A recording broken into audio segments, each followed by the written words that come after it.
Hello guys. आज मैं chemistry का फर्स्ट चैप्टर लेके आया हूँ और लगभग क्वेश्चन साधारण भाषा में सिंपल लैंग्वेज में आपको बताने जा रहा हूँ। फर्स्ट क्वेश्चन आता है केमिस्ट्री यानी रसायन शास्त्र में, ये एनसीईआरटी बुक का है। ठीक है, कह रहा है रासायनिक अभिक्रिया और समीकरण, केमिकल रिएक्शन एंड इक्वेशन। ठीक है, तो हम जानेंगे कि रासायनिक अभिक्रिया होता क्या है, यानी केमिकल रिएक्शन होता क्या है, इसके बारे में देख लेते हैं।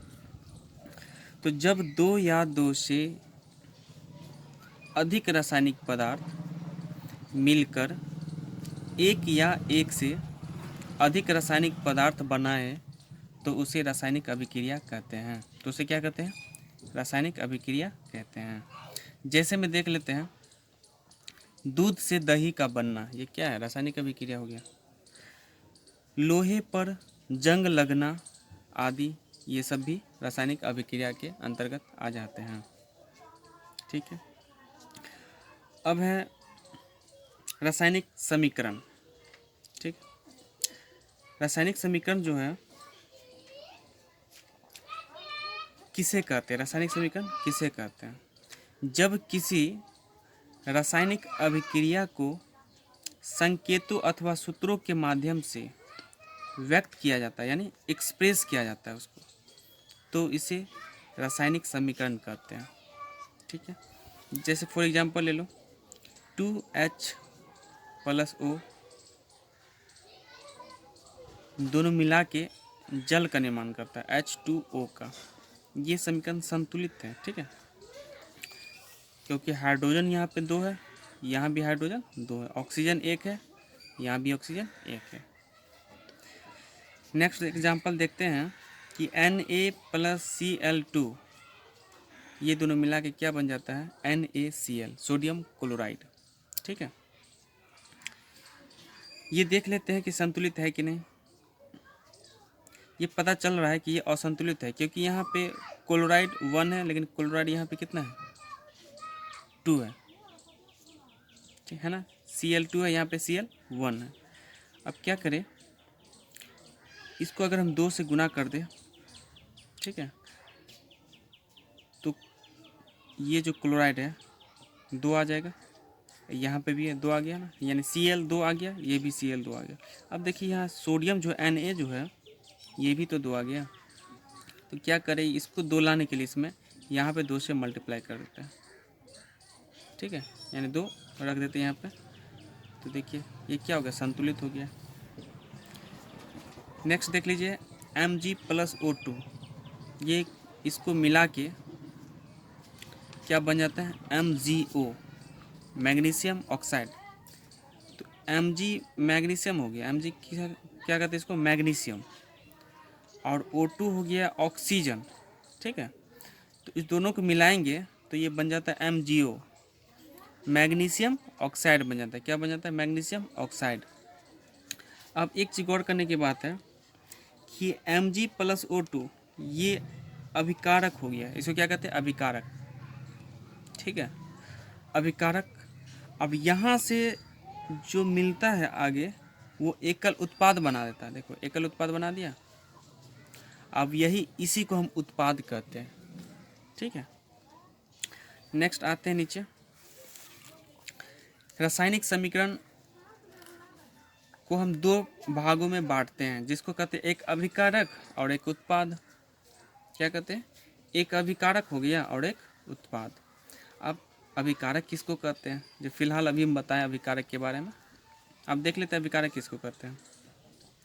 रासायनिक अभिक्रिया में भाग लेने वाले पदार्थ जितने भी हो वो अभिकारक में आ जाते हैं। इसके बाद फॉर एग्जांपल देख लेते हैं कि यहाँ पे अभी समझाए हैं कि मैग्नीशियम Mg+O2 रासायनिक अभिक्रिया में भाग ले रहा है ना, मैग्नीशियम भी भाग ले रहा है और ऑक्सीजन भी। ये दोनों मिल के जो एकल उत्पाद बनाता है ये हो गया उत्पाद, और ये दोनों जो मिलता है रासायनिक अभिक्रिया में भाग लेता है इसी को हम अभिकारक कहते हैं। ठीक है, तो अभिकारक तो आप समझ गए होंगे कि रासायनिक अभिक्रिया में भाग लेने वाले पदार्थ ये अभिकारक कहलाते हैं। ठीक है, उत्पाद के बारे में जान लेते हैं। अभिक्रिया से उत्पन्न पदार्थ क्या कहलाते हैं? उत्पाद। यहाँ देखिए, अभिक्रिया से उत्पन्न पदार्थ, अभिक्रिया से उत्पन्न पदार्थ ये जो बनता है MgO, मैग्नीशियम ऑक्साइड, ये क्या कहलाता है? उत्पाद। तो यहीं पे इसका परिभाषा है कि उत्पाद अभिक्रिया से उत्पन्न जो वहाँ से निकल के बनता है, एक एकल उत्पाद बनता है, वो क्या कहलाता है? उत्पाद कहलाता है। ठीक है, उदाहरण में देख लेते हैं। C+O2 ये दोनों मिल के क्या बन जाता है? CO2। तो C+O2 ये क्या हुआ? तो ये अभिकारक हो गया। क्या हो गया? ये अभिकारक हो गया। और ये इधर वाला एकल उत्पाद बनाया ना, तो ये उत्पाद हो गया। ठीक है, एक चीज़ गौर कर लेते हैं, ये जो Mg मैग्नीशियम है प्लस O2 और इससे जो मिला MgO, तो यहाँ MgO ऑक्सीजन यहाँ 2 है, लेकिन यहाँ ऑक्सीजन 1 है नहीं। अब क्या करें यहाँ पे 2 लाने के लिए ऑक्सीजन को, तो यहाँ 2 से मल्टीप्लाई कर देते हैं। अब इधर मैग्नीशियम 2 आ गया, तो इधर भी आना चाहिए ना, तो इसमें भी 2 से मल्टीप्लाई कर देते, हो गया। अब ये मेरा कंकाली से क्या हो गया? संतुलित समीकरण हो गया। ये कैसा समीकरण? संतुलित। अगर ये संतुलित समीकरण नहीं होता तो उसको असंतुलित कहते हैं या कंकाली कहते हैं। ठीक है, यानी कंकाली का दूसरा नाम है असंतुलित समीकरण।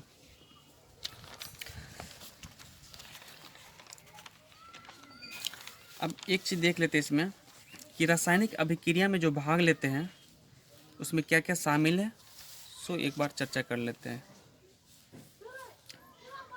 तो रासायनिक अभिक्रिया में शामिल कौन कौन से पदार्थ है? तो एक अवस्था में परिवर्तन, जो फर्स्ट चेंज ऑफ स्टेट, क्या है? चेंज ऑफ स्टेट, अवस्था में परिवर्तन। सेकंड है रंग में परिवर्तन, यानी चेंज ऑफ कलर, किसमें? कलर में, चेंज ऑफ कलर। थर्ड क्या है? तो गैस का उत्सर्जन, यानी evolution of gas, evolution of gas. एक फोर्थ है जो है तापमान में परिवर्तन, चेंज इन टेम्परेचर। ऐसे ये बिहार बोर्ड में बहुत कम ही आता है, CBSE में ये क्वेश्चन आता ही है, लेकिन डेफिनेटली 1-2 नंबर का क्वेश्चन आता है, तो इसलिए सोचे एक बार पढ़ा देते इसके बारे में भी। तो देख लीजिए, रासायनिक अभिक्रिया में शामिल क्या क्या? अवस्था में परिवर्तन, चेंज ऑफ स्टेट। इसका एग्जाम्पल देख लो, उदाहरण। Ammonia gas hydrogen chloride gas के साथ रिएक्ट मतलब प्रतिक्रिया, दोनों में आपस में मिलता है ना, तो उसके बाद कुछ प्रतिक्रिया होता है। ठीक है, रिएक्ट, जैसे 2 पत्थर को टकराते क्या चिंगारी निकलता है, तो क्या हो गया? रिएक्ट हुआ ना। तो रिएक्ट यानी प्रतिक्रिया करके वो क्या निर्माण करता है? ठोस अमोनिया क्लोराइड बनाता है। क्या बनाता है? ठोस अमोनिया क्लोराइड का निर्माण करता है या बनाता है। ठीक है, अब क्या क्या मिल गया? तो ammonia gas hydrogen chloride gas के साथ रिएक्ट करके ठोस अमोनिया क्लोराइड बनाता है। जैसे में NH3 शॉर्ट फॉर्म में NH3 ये अमोनिया गैस है, तो G से गैस, ठीक है, प्लस HCl ये भी क्या है? गैस है। हाइड्रोजन क्लोराइड ये क्या है? गैस है। ये दोनों को मिला के क्या निर्माण करता है? इधर तो एकल उत्पाद बन गया ना, तो ये NH4 यानी अमोनिया क्लोराइड बनाता है। ठीक है, NH4Cl अमोनिया क्लोराइड। ये S मतलब सॉलिड, यानी ये सॉलिड के रूप में रहता है। ठीक है, जैसे यहाँ हम बता दिए हमें कि NH3 ये अमोनिया गैस हो गया, HCl गैस ये भी हाइड्रोजन क्लोराइड गैस हो गया। यहाँ से क्या बनता है? वो NH4Cl ये भी S है, यानी सॉलिड ठोस अमोनिया क्लोराइड ठोस बनता है। ठीक है, नेक्स्ट देखते हैं रंग में परिवर्तन, चेंज ऑफ कलर। क्या है? Change of colour. एग्जाम्पल में देख लेते हैं, उदाहरण। जब लीड नाइट्रेट पोटेशियम आयोडाइड के साथ रिएक्ट करता है तो लीड आयोडाइड और पोटेशियम नाइट्रेट का निर्माण करता है। किसका निर्माण करता है? लीड आयोडाइड और पोटेशियम नाइट्रेट का निर्माण करता है। फिर से एक बार देख लीजिए, जब लीड नाइट्रेट पोटेशियम आयोडाइड के साथ रिएक्ट करता है। क्या करता है? रिएक्ट यानी प्रतिक्रिया करता है, मिलता है दोनों आपस में, तो क्या बनता है? तो लीड आयोडाइड और पोटेशियम नाइट्रेट का निर्माण करता है। इस रिएक्शन में रंग जो होता है ना, बेरंग से क्या पीले रंग में बदल जाता है। इस रिएक्शन में रंग बेरंग से, यानी बेरंग मतलब उदासीन, जिसका कोई रंग न हो, बेरंग से पीले रंग में बदल जाता है, यानी कन्वर्ट हो जाता है। ठीक है, देख लीजिए एग्जाम्पल। पीबी लेड, पीबी को हम लेड कहते हैं यानी शीशा।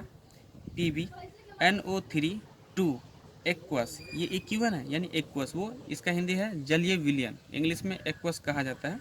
ठीक है, इस रूप में है, ये एक्वस के रूप में है। ठीक है, प्लस 2KI, ये दोनों मिल के क्या बनाता है? PBI, ये एस है लिखा हुआ, यानी सॉलिड के रूप में ये बनाता है। प्लस 2KNO3, ये एक्वस, किस रूप में? एक्वस के रूप में। ठीक है, यानी PbNO3 ये इसको हम कहते हैं लीड नाइट्रेट, लीड नाइट्रेट। ठीक है, प्लस 2KI, ये KI जो है ना पोटेशियम आयोडाइड हो गया, ये दोनों मिल के क्या बनाता है?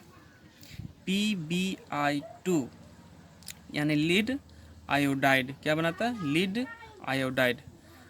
प्लस 2KNO3, यानी KNO3 जो है पोटेशियम नाइट्रेट का निर्माण करता है। ठीक है, ये एक्वस के रूप में। नेक्स्ट पे आते हैं, गैस का उत्सर्जन। किसका उत्सर्जन? गैस का। इवोल्यूशन ऑफ गैस, गैस का उत्सर्जन, यानी उत्सर्जन मतलब निकलना। ठीक है, कोई भी चीज़ बाहर निकलना उत्सर्जन कहलाता है। ठीक है, उदाहरण देख लेते हैं। जब जिंक, क्या? जब जिंक और तनु सल्फ्यूरिक अम्ल, तनु सल्फ्यूरिक अम्ल होता है एसिड। ठीक है, अम्ल के बीच में प्रतिक्रिया होता है। किसके बीच में प्रतिक्रिया होता है? तो जिंक और तनु सल्फ्यूरिक अम्ल के बीच में प्रतिक्रिया होती है, यानी रिएक्ट होता है। तब क्या होता है? तब हाइड्रोजन गैस बुलबुला के रूप में बाहर निकलने लगता है। ठीक है, तो बुलबुला के रूप में जो बाहर निकलता है वो कौन सा गैस रहता है? तो हाइड्रोजन गैस रहता है। कौन सा गैस? हाइड्रोजन गैस रहता है। ठीक है,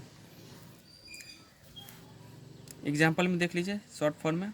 ZnS, ये सॉलिड के रूप में है। Zn जिंक हो गया, ये सॉलिड के रूप में है। प्लस H2SO4 एक्वस, ये एक्वस के रूप में है।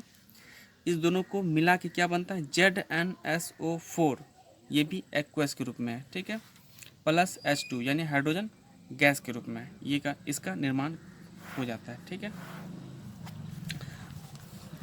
नेक्स्ट आते हैं इस पर, तापमान में परिवर्तन। तापमान में परिवर्तन यानी चेंज इन टेम्परेचर। जब पानी के साथ, किसके साथ? पानी के साथ यानी जल के साथ क्विकलाइम, क्विकलाइम किसको कहते हैं? अब आया क्विकलाइम, क्विकलाइम किसको कहते हैं? तो कैल्शियम ऑक्साइड को हम क्विकलाइम के नाम से भी जाना जाता है। CaO, CaO, कैल्शियम ऑक्साइड को किस नाम से जानते हैं? क्विक नाम के नाम से जानते हैं, क्विकलाइम, क्विकलाइम। ठीक है, फिर देखते हैं इसको। पानी के साथ क्विकलाम या कैल्शियम ऑक्साइड रिएक्ट करता है, यानी रिएक्ट मतलब प्रतिक्रिया करता है, दोनों मिलता है आपस में, तो गर्मी की रिहाई के साथ, यानी गर्मी भी आता है। ठीक है, तो गर्मी की रिहाई के साथ एस्लेक्ड चूना, एस्लेक्ड चूना आप किसको कहते हैं? तो कैल्शियम हाइड्रोक्साइड का निर्माण करता है। एस्लेक्ड चूना का नाम है कैल्शियम हाइड्रोक्साइड का निर्माण करता है, जिससे प्रतिक्रिया मिश्रण में तापमान में बदलता है। वो दोनों मिलता है तो किस में बदलता है? तापमान में बदलाव हो जाता है। ठीक है, एग्जाम्पल में देख लेते हैं शॉर्ट फॉर्म में। CaO plus H2O। ठीक है, ये इसको आपस में मिलाएंगे तो बनता है CaOH2 प्लस उष्मा निकलता है, यानी हीट निकलता है। ठीक है, चलो आज का टॉपिक तो क्लियर हो गया है। फिर नेक्स्ट अगले बार जो वीडियो बनाएंगे फिर उससे आगे हम बनाएंगे। ठीक है, तो आज यहीं तक रहने देते हैं। और कोई भी क्वेश्चन अगर दिक्कत हो तो आप कमेंट कर सकते हैं, या फिर डिस्क्रिप्शन में आप हम नंबर डाल देंगे। ठीक है। कोई भी क्वेश्चन हो तो आप डिस्क्रिप्शन में व्हाट्सएप नंबर से आप सेंड कीजिएगा, हम उसी पे भेज देंगे। ठीक है, थैंक यू, दैट्स ऑल।